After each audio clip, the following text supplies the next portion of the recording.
Urgente, Bolsonaro se pronuncia pela primeira vez após julgamento. O momento que todos esperavam chegou. Jair Bolsonaro quebrou o silêncio e fez seu primeiro pronunciamento após o julgamento que movimentou o país. O ex-presidente falou abertamente sobre o resultado, suas próximas ações e o que pensa sobre o cenário político atual. Assista agora ao pronunciamento completo e descubra tudo o que ele revelou. Satisfação revê-los. Estou muito feliz com vocês aqui. Obrigado pela oportunidade. Vivemos um momento ainda de intranquilidade no Brasil, por causa especial da criatividade de alguns. Ontem eu fui ao Supremo, a decisão foi na última hora, vocês surpreenderam. Hoje resolvi não ir. Motivo? Obviamente eu não sabia o que ia acontecer. Mas vamos lá. Eu espero hoje botar um ponto final nisso aí. Parece que tem algo pessoal contra mim. E a acusação é muito grave. E são infundadas. E não é da boca para fora. Eu vou demorar um pouco, mas tem muitas novidades para vocês. Vou começar no final. Quando as eleições se acabarem. No dia 2 de outubro, 2 de novembro, alguns de vocês estavam lá na Alvorada e eu fiz um pronunciamento à nação. Coisa rara, né? Fiz um pronunciamento lido à nação.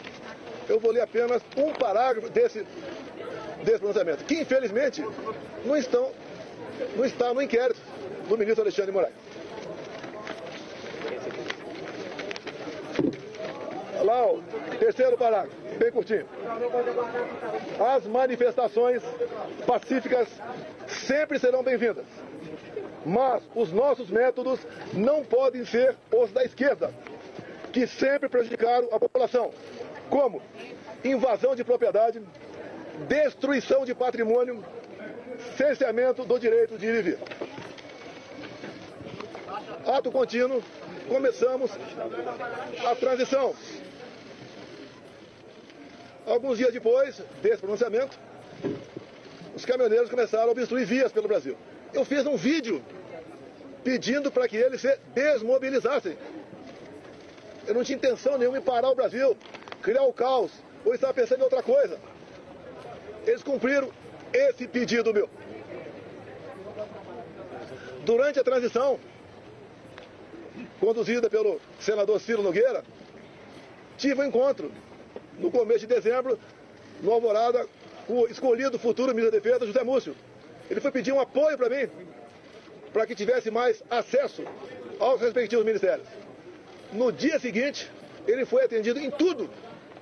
Voltou depois, a entrar em contato conosco, e pediu que eu nomeasse os comandantes militares indicados pelo presidente eleito Lula da Silva. Foi o que eu fiz. Em dezembro, nomeamos 2 comandantes. O outro saiu mais no final. Atendi ao presidente Lula. Se tivesse qualquer ideia de força, não deixaria os comandantes do Lula assumir. 30 de dezembro de 22, o dia que eu viajei para os Estados Unidos. Mas, antes de viajar, eu fiz uma live que, lamentavelmente, não estão nos inquéritos do senhor Alexandre de Moraes. Como hoje eu vi na mídia, já que eu não estava lá, há advogados reclamando de um vídeo que ele botou, mostrando a parte mais agressiva, vamos assim dizer, do quebra-quebra. E quando se fala em quebra-quebra, o próprio Zé Múcio, há pouco tempo, no programa Roda Viva, falou que o que aconteceu de 8 de janeiro não foi golpe. Como o ex-presidente Temer falou a mesma coisa. Como o ex-ministro Jobim também falou. Depois ele voltou atrás. E na verdade, o resumo que eles falaram é o seguinte: golpe tem povo, mas tem tropa, tem armas e tem liderança. 2 anos de investigação não descobriram quem porventura seria esse líder. Eu vi entre ontem e assisti hoje o senhor Alexandre de Moraes falar que 500 pessoas aproximadamente assinaram não persecução penal, um acordo. E ele disse, o senhor Alexandre de Moraes, que no acordo essas pessoas admitiam que estavam indo para um golpe. 500 pessoas se programando para um golpe e ninguém sabia. Também, nesses depoimentos, essa coisa, ninguém cita o meu nome. 500 pessoas, ninguém cita o meu nome.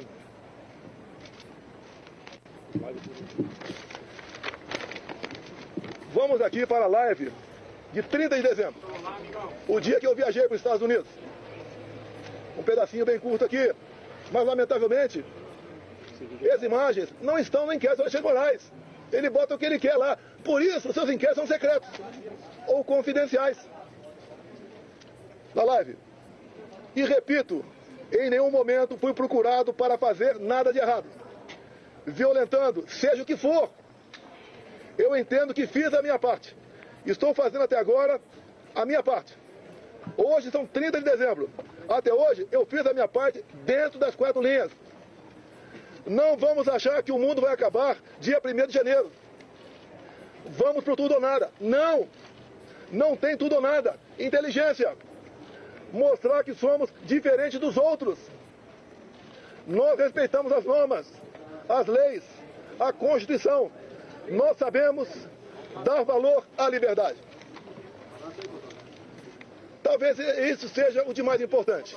Mas o pessoal deve perguntar, por que estado de defesa?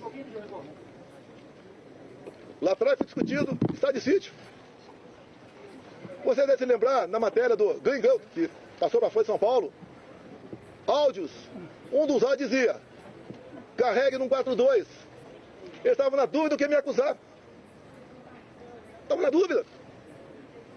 Ele achou naquele momento que era melhor falar que queria dar um golpe usando o artigo 142 da Constituição. E agora, entre ontem e hoje, palavras do ministro relator,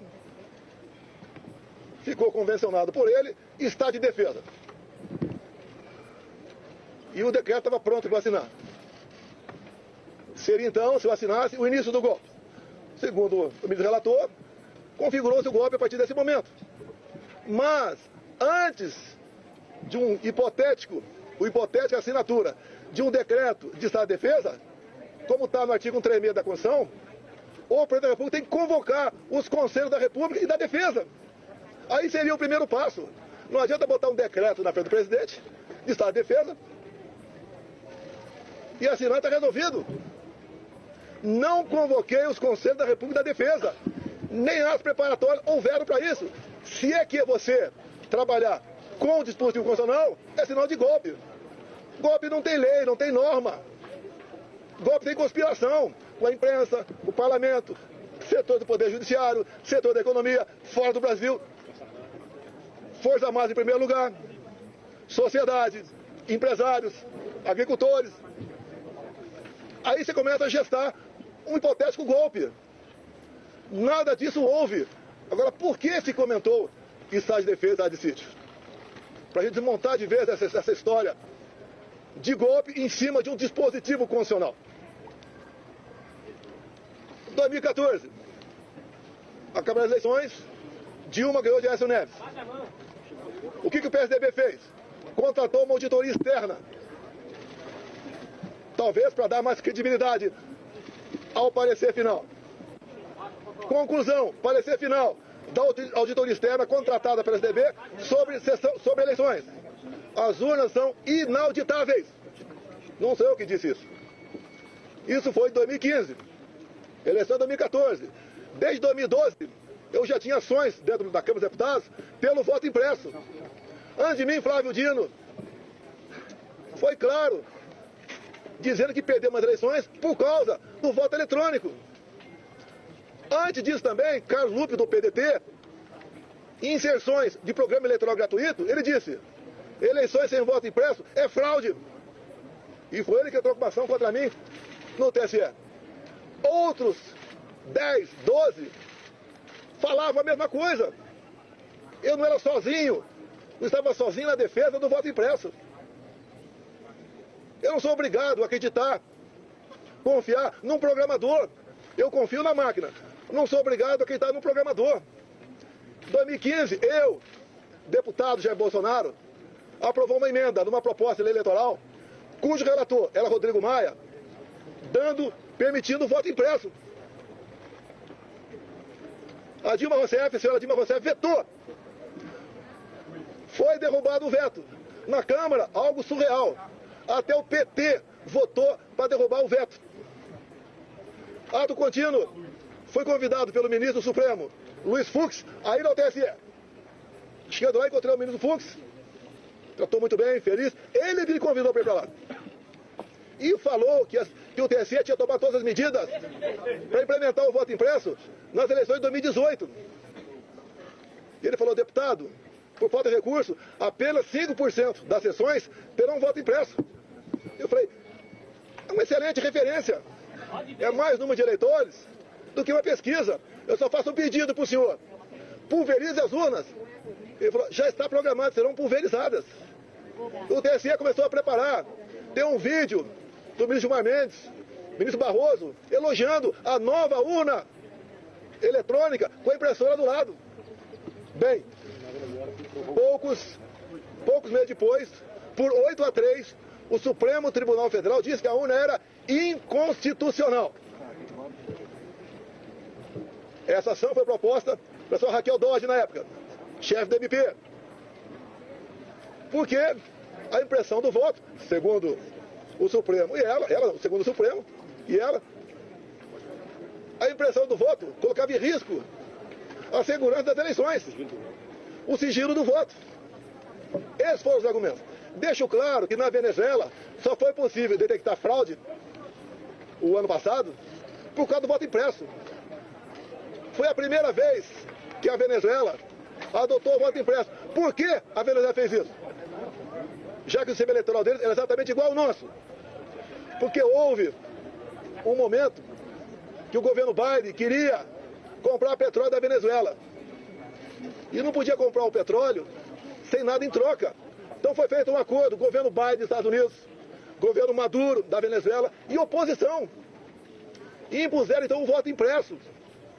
E foi testado a primeira vez, em dezembro do ano retrasado, na Venezuela, num referendo, se podia ou não invadir a Guiana para tomar posse da região de Essequibo, que depois que apareceu o petróleo, a Guiana ficou um país cobiçado.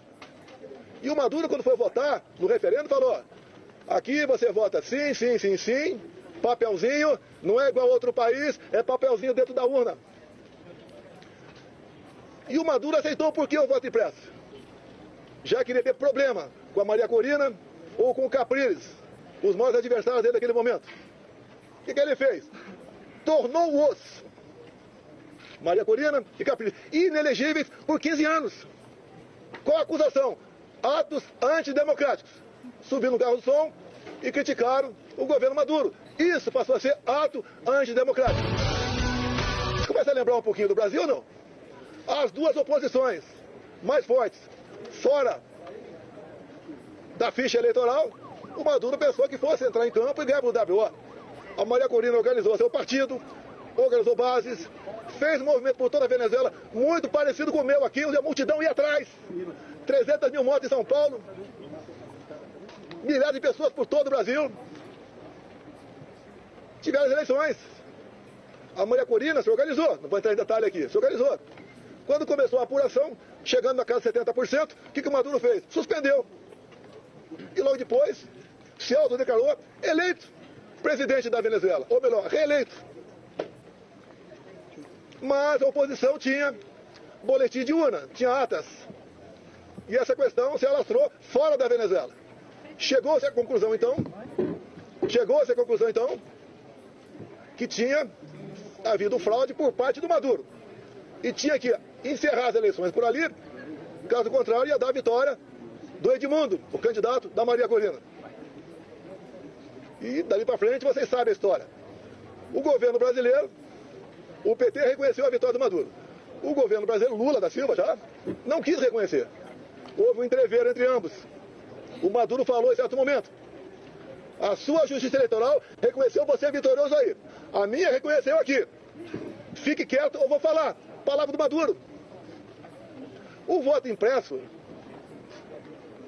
é um direito. Como a contagem pública de votos tem que ser feita. A Alemanha não aceitou o voto igual ao nosso. Presidente, sobre a decisão de hoje... Não. Desculpa aqui. Eu não vou ter todo respeito a você. não vou te atender aqui, tá? Tá ok. Depois eu fico aberto a...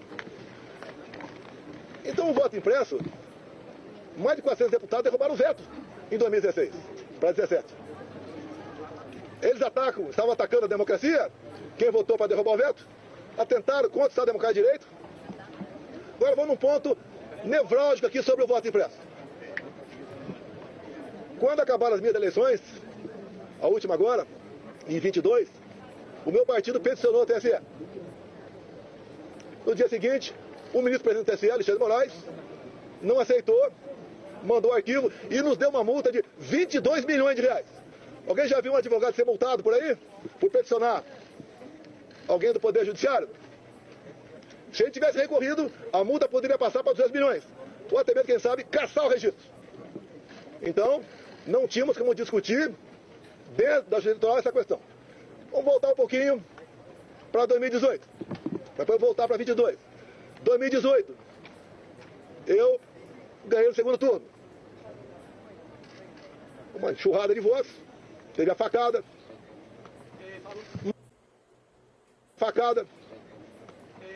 Mas, 2 dias depois do segundo turno de 2018, chegou um papel no TSE, bem fundamentado, dizendo que tinha havido fraude. O que o TSE fez na pessoa da ministra Rosa Weber, presidente? Oficiou a Polícia Federal e foi aberto um inquérito. Opa, para investigar a eleição de Jair Bolsonaro, ganhador, tem inquéritos. Pro lado de cá, quando eu perco, quando o Lula ganha, não pode nem petição. E foi aberto um inquérito, que alguns de vocês já ouviram falar sobre ele. Inquérito 1361 de novembro de 2018. Para apurar fraude. E foi dada uma atenção muito especial, por determinação da presidente, para resolver rápido a questão de fraude. Estava na cara que já havia fraude. Para me tirar e botar o Haddad. O inquérito começou a voar. Na mesma velocidade dessa ação contra mim. Porque o Haddad tinha que assumir. Eu fiquei sabendo desse inquérito em 21. Por que em 21? A Câmara dos Deputados começou a discutir o voto impresso. A autora da PEC, Bia Kicis, relator da PEC, Felipe Barros, do Paraná. Alguém falou de inquérito 1361 que até aquele momento eu não sabia. A comissão especial votou um requerimento e aprovou por unanimidade para buscar esse inquérito na Polícia Federal. E o Felipe Barros teve cuidado, quando pediu esse inquérito, se havia algo reservado, algo que tivesse uma classificação sigilosa para não divulgar. A resposta do delegado, não. O inquérito chegou na mesa, então, da presidente da comissão especial aqui. Foi distribuído para todo mundo. O meu defensivo, eu também tinha acesso. Aí, então, começou algo realmente inacreditável. O que estava fazendo o inquérito? Ato contínuo, em 22, teve uma reunião do embaixador, do ministro de fluxo, do ministro aqui do TSE. E ele foi uma reunião com os embaixadores dizendo o seguinte, então vamos para o TSE, anuncia o resultado, o senhor deve, junto ao seu respectivo chefe de Estado, reconhecer imediatamente o ganhador das eleições. No mínimo, sinal amarelo. Fosse quem quer, eu ou Lula, é para reconhecer imediatamente. Reunir com embaixadores é uma política privativa do presidente da República. Ele não podia ter feito isso. Conhecedor do inquérito 1361, convidei os embaixadores, 2 meses depois, a comparecer no Alvorada. Convidei o ministro Fachin a comparecer também, é tudo aberto, dentro das 4 linhas. Ele não foi. Ali eu mostrei o que era o inquérito 1361. Eu não posso falar para vocês aqui sobre as 3 páginas, porque esse inquérito, depois que eu falei sobre ele, ele teve a classificação sigilosa de confidencial, ou seja, secreto. Tudo que acontece aqui por parte do Alexandre de Moraes é confidencial, é secreto. 8 delações do CID, secreto. E o que está lá dentro? Que vocês podem pedir via lei à Justiça Eleitoral. Quem já pediu já sabe que é negado o acesso. Mas espera aí. Fala-se tanto de democracia, Estado Democrático de Direito, um documento como esse, que trata da lisura sobre as eleições, a apuração de fraude contra o candidato Jair Bolsonaro. Você não pode tomar conhecimento disso? Eu aprendi desde jovem que a alma da democracia é o voto. E o voto contabilizado. Por que vocês não podem tomar conhecimento desse inquérito? O que tem lá dentro? O que o ministro Alexandre de Moraes quer esconder? Vamos continuar. Estou sendo acusado de tentativa de golpe. Algo, pessoal deve ter percebido, da forma tão incisiva como o ministro Alexandre de Moraes conduz, ou se conduz, tem algo esquisito por aí. O que ele quer esconder? Apenas o inquérito 1361? Eu digo que o inquérito 1361 é 99%. Mas vamos lá. Houve interferência no TSE nas eleições de 22 ou não? Não vamos falar em fraude, possível fraude aqui, esqueçam. 100% confiável as urnas. Mas vamos abrir o inquérito 1361. Durante as eleições de 22, o TSE influenciou, jogou pesado contra eu e a favor do candidato Lula. Eu não pude mostrar imagens do Lula defendendo o aborto. Eu não pude mostrar imagens do Lula falando que o pobre coitado rouba um celular para tomar uma cervejinha. Eu não pude mostrar imagens do 7 de setembro. Imagens do enterro da Rainha Elizabeth. De parte do meu discurso na ONU. O Lula ao lado de ditadores. Eu não podia mostrar nada. Eu não pude mostrar imagem do Lula com o gorro CPX na cabeça. Que eu me reuni com embaixadores aqui. Ele foi no Morro do Alemão, se reuniu com líderes comunitários que só são eleitos com apoio do tráfico. Eu não pude mostrar nada. Na reta final, 1,5 milhão de inserções da rádio foram negados. Nordeste em especial, a grande parte lá não apareceu. E como fomos reclamar, ainda fomos advertidos. Culparam a nós. Sim, se comportou sistema eleitoral. E mais ainda, mais grave, a diferença foram 2 milhões de votos. Está no papel, 2 milhões de votos. O TSE fez uma campanha massiva para que jovens de 16, 17 anos retirassem seu título. Essa faixa etária, 75% vota na esquerda. Mais de 4 milhões de jovens retiraram o título. Só aí dá uma diferença a mais, ponto cada 2 milhões de votos. Mas uma lei eleitoral, para ter eficácia, ela tem que ser sancionada um ano antes das eleições. As resoluções, 6 meses antes. Entre o primeiro e o segundo turno de 22, houve a resolução do TSE. Era para censurar. Até a ministra Carmen Lúcia falou o quê? Olha, eu sou contra a censura, mas o momento aqui é especialíssimo. Vou votar sim. E o Alexandre de Moraes aprovou uma resolução entre o primeiro e o segundo turno, proibida por lei. Com mais força ainda, a Justiça Eleitoral foi para cima do pessoal da direita, desmonetizando páginas, derrubando páginas, prendendo gente. Fizeram barbaridade contra a minha pessoa. A Justiça Eleitoral se comportou corretamente, dado que eu falei aqui, sim ou não? Eu que sou golpista? Eu que sou golpista? Esses 2 vídeos aqui estão nos autos do inquérito. Eu tive um cara reclamando de um vídeo que estava hoje, foi mostrado aqui no TSE.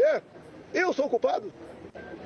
Repito, na delação do Cid, ele diz que, vamos partir do princípio, está tudo certo com a delação dele. Ele diz ali que ficou sabendo do 8 de janeiro, no dia 8 de janeiro.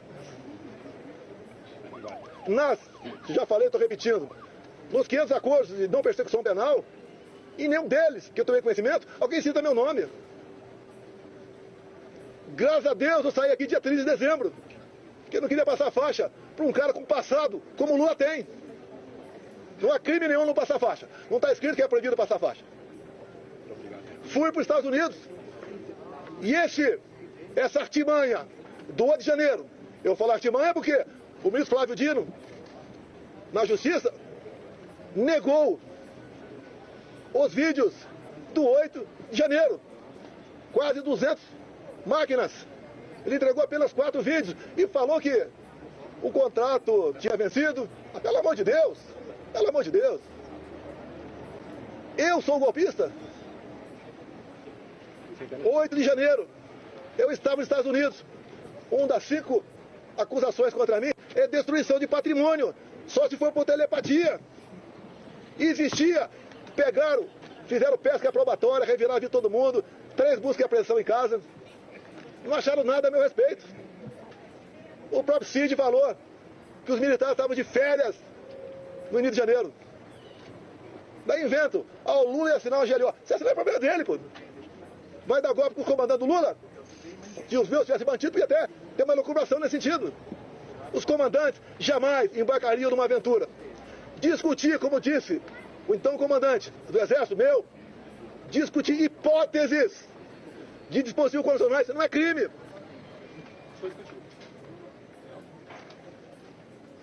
Você não vai me tirar do sério.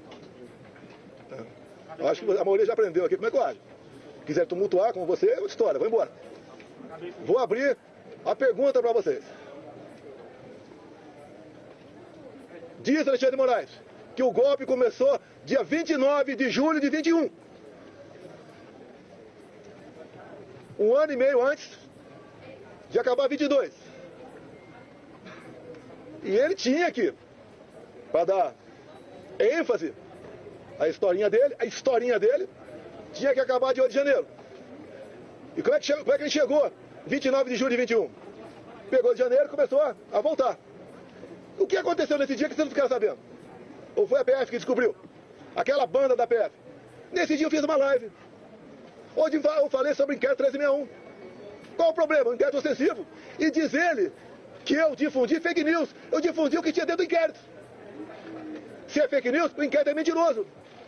Esse inquérito está inconcluso até hoje. Saiu de Brasília e foi para São Paulo. Nenhum delegado quer assinar o relatório final. Dado as barbaridades nessas 3 páginas sobre o sistema eleitoral. Eu acredito que vocês querem ter conhecimento disso aí. Vamos botar um ponto final? Vamos. O senhor Alexandre de Moraes suspenda o sigilo do inquérito 1361 de novembro de 2018. É fácil.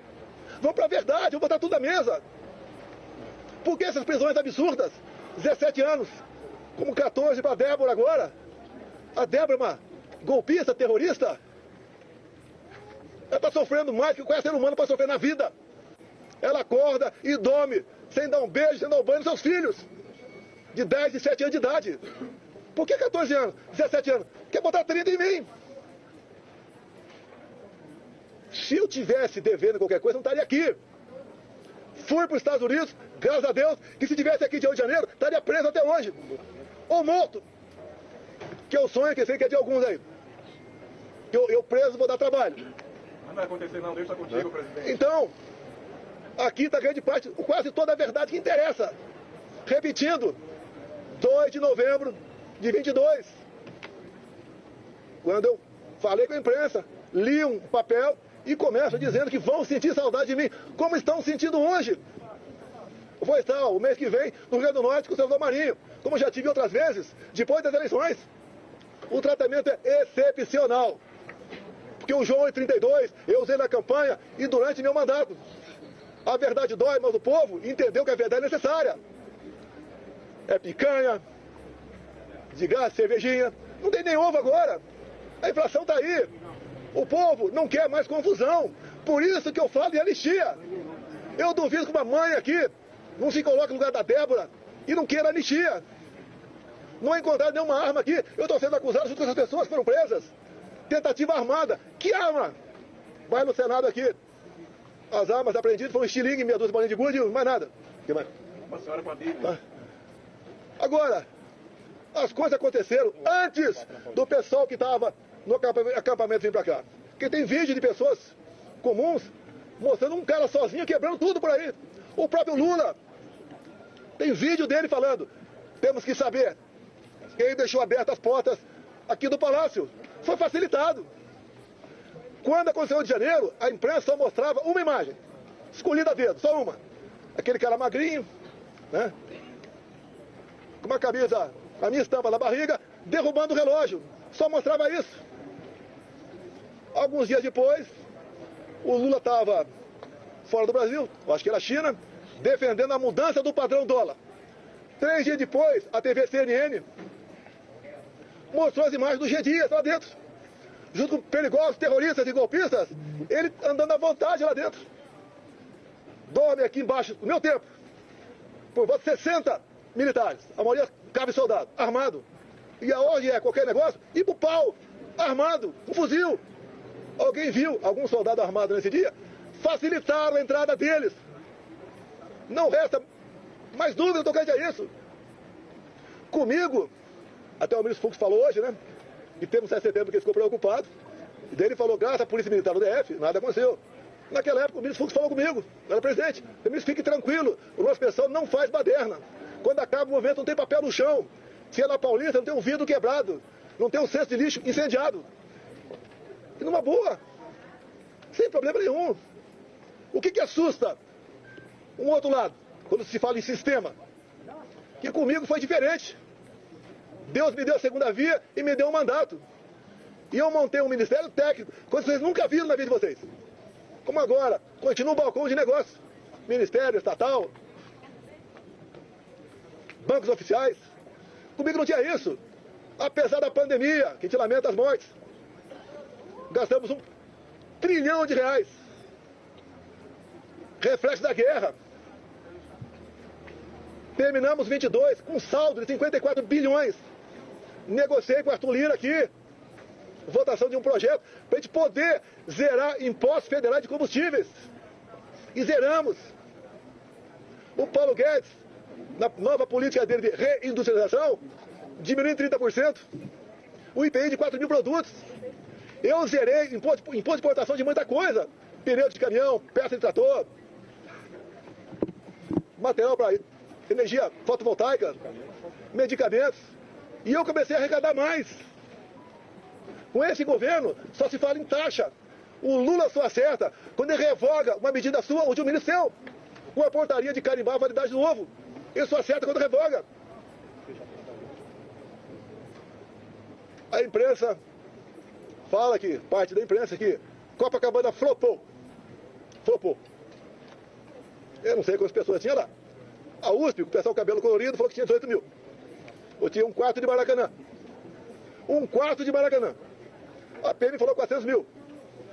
Mas nós levantamos que tinha mais 3 milhões de pessoas assistindo via internet. Como, por exemplo, a Rádio Ouro Verde. Corrigindo aqui 3 milhões e meio de pessoas.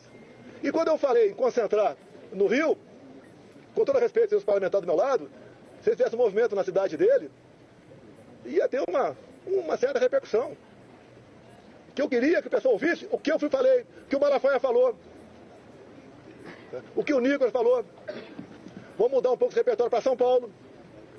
Vamos ver se a Damares fala. A Michele volta para lá porque ela estava em convalescença.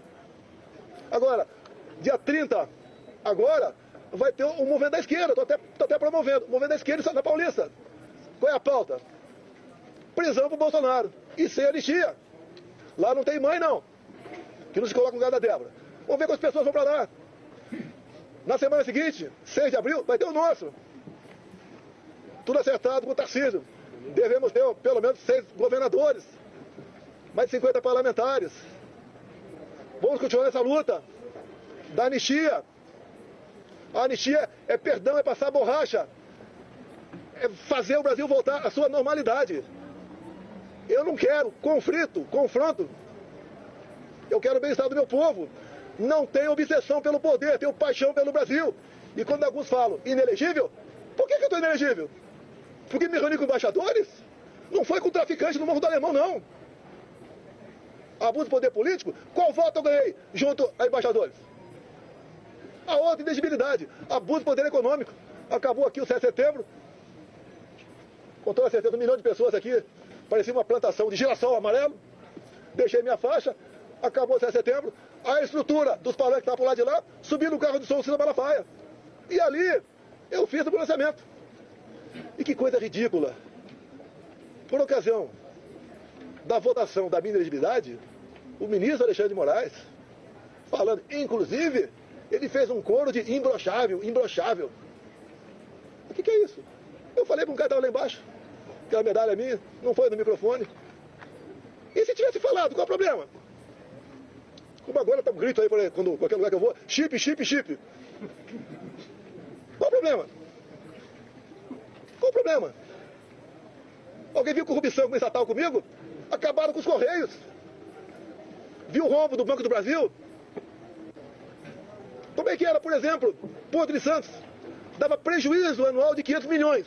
O Tarcísio assumiu o ministério, passou a dar lucro de 500 milhões. Para onde ia esse 1 bilhão de reais? Ia para o bolso de alguém, que obviamente começou a trabalhar contra mim. Perdeu 1 bilhão por ano. Você vai lá em Itaipu Binacional, era conhecida apenas como uma empresa que gerava energia. Quando o Jean Silvio Luna assumiu, ele ligou para mim, ficou abismado. O tamanho da corrupção lá dentro. Eu falei, mas como é que isso nunca veio à tona? É porque a Itaipu Binacional, por ser binacional, não é auditada pelo TCU. Podia meter o braço até o sovaco e roubar. Nós tapamos esse rombo. Junto com o ministro Saxida, foi a reta final. O que nós fizemos? Reduzimos em 45% o preço da tarifa em dólar. E mais, concluímos a segunda ponte com o Paraguai. Não é uma pinguela, não. Uma ponte com 470 metros de vão. Está 2 anos faltando a cabeceira. Começamos a terceira ponte em Porto Murtinho, para a Bioceânica. Alongamos em 600 metros o aeroporto de Foz do Iguaçu. Levou água para o Nordeste. Vou terminar Itaipu aqui. Atendi o governador Ratinho, asfaltando em 43 quilômetros. Também a pedido do Felipe Barros. Asfaltamos a Transboiadeira, 43 quilômetros. Atendemos, com pequenas obras de infra, mais de 50 municípios. O então secretário da Pesca, Jorge Seife, começou a tratativa com o Paraguai para nós praticarmos a piscicultura no Lago de Foz. A previsão era aumentar em 20% a produção de pescado no Brasil. Faltou o último passo, que mesmo do nosso lado tinha que ter autorização do Paraguai. Mais um exemplo do estatal, que deixar de meter a mão nela. Os bancos do Brasil, Caixa Econômica, BNDES, cada diretoria era um partido, ou um grupo que trabalhava lá, não pelo banco, para si. Eu tive uma vez, uma pessoa muito importante, né? Foi me visitar e tinha um problema no Banco do Brasil. Era um problema de quase 200 milhões de reais. E ver se eu podia resolver. Eu tomei conhecimento. Chamei o presidente do banco. O que tu acha disso? Ele falou, não dá por causa disso, disso. Tá bom. Aí chamei o cara de volta. Eu falei, companheiro, desculpa, mas não dá por causa disso, disso. Sabe o que ele me respondeu? Demita o presidente do Banco do Brasil. Era assim que as coisas eram tratadas no Brasil. Um momento marcante na minha vida. Tinha uns 15 mega empresários na minha sala. Falou o que pra mim? Tô vindo do SPU. Pela primeira vez não fui achacado quando entrei lá. Olha como é que funcionou a Polícia Federal e a Polícia Rodoviária Federal. Recorde de apreensão de drogas e armamento. Olha o campo. Acabamos de invasão do MST. Como? Armamento pessoal. Arma não mata. Tanto é que o povo, em grande parte, teve arma. E diminuímos em quase 30% o número de mortes por arma de fogo do Brasil. O Tarcísio foi um gigante. Acabamos com muitas balsas pelo Brasil. O Marinho levou água para o Nordeste. Com o Saxida na reta final, acertamos toda a documentação para eólicas offshore na costa do Nordeste, para gerar o equivalente a 50 Itaipus. O Saxida acertou a documentação para a exploração de lítio na região mais pobre de Minas Gerais, que é o Salto de Quitinhonha. O Saxida também acertou a regulamentação para nós começarmos a explorar urânio lá em Santa Quitéria, Ceará. O que o Lula fez no final do ano passado? Teve aqui reunião do G20. Assinou 37 memorandos e acordos com a China. Esses acordos entregou o nosso urânio para a China. Acordos têm que passar pelo parlamento. E a comissão inicial é Relações Exteriores e Defesa Nacional. Por isso, eu me empenhei, junto com o nosso partido, ninguém foi violentado por causa disso, a indicação seria do Eduardo Bolsonaro. Com toda certeza, pressão de fora, bateu aqui dentro. O Lula quer botar o Brasil no colo da China. É só vocês da imprensa tomarem conhecimento dos 37 memorandos e acordos, até acordo satelital. O que o Lula quer? Quer uma internet dele, e a China aqui dentro. Não tem como esse país ir para frente. Não tem. É impossível esse país ir para frente. Temos potencial para dar um salto enorme. Por que não vai para frente? Grupelhos. E quando eu acabo com loteamento, ou em grande parte, desses loteamentos, em estatais, em ministérios, em bancos oficiais, eu estou dando um golpe nas pessoas que sempre se viveram na sombra do poder. Botamos um ponto final nisso. Se eu fosse tido um presidente, mané, né, como outro qualquer, ninguém está preocupado em processar. Me pinto agora nesse inquérito como o maior criminoso da democracia. Eu não interferi no TSE, o outro lado interferiu. Eu não soltei nenhum bandido para disputar a eleição. Eu não tornei nenhum bandido elegível, anulando condenações para poder disputar a eleição. Dá para entender uma união de Alckmin com Lula? Com tudo que eles foram no passado? Que constrangedor para o Alckmin ir no evento com Lula e cantar Internacional Socialista. O Alckmin para o Irã fica ao lado de 4 terroristas, 3 já foram eliminados. O Alckmin e Lula falar que o Hamas não é um grupo terrorista. O que eles querem fazer com a polícia militar agora? Numa PEC. Acabar com a polícia militar do Brasil. Não tem nada para dar acesso ao país. Vou encerrando. Abrindo para alguma pergunta. Presidente, o Venezuela tem uma eventual prisão agora. Pessoal, obrigado aí. Os advogados estão orientando aqui a não dar... Presidente, Pessoal, obrigado. como que você acredita no julgamento, presidente? E agora? Depois desse pronunciamento, o que você achou das palavras de Bolsonaro? Concorda com o que ele disse? Deixe a sua opinião aqui nos comentários, porque esse debate ainda está longe de acabar. E não esqueça de curtir o vídeo, se inscrever no canal e ativar o sininho para não perder nenhuma atualização. Nos vemos no próximo vídeo. Conta tudo junto.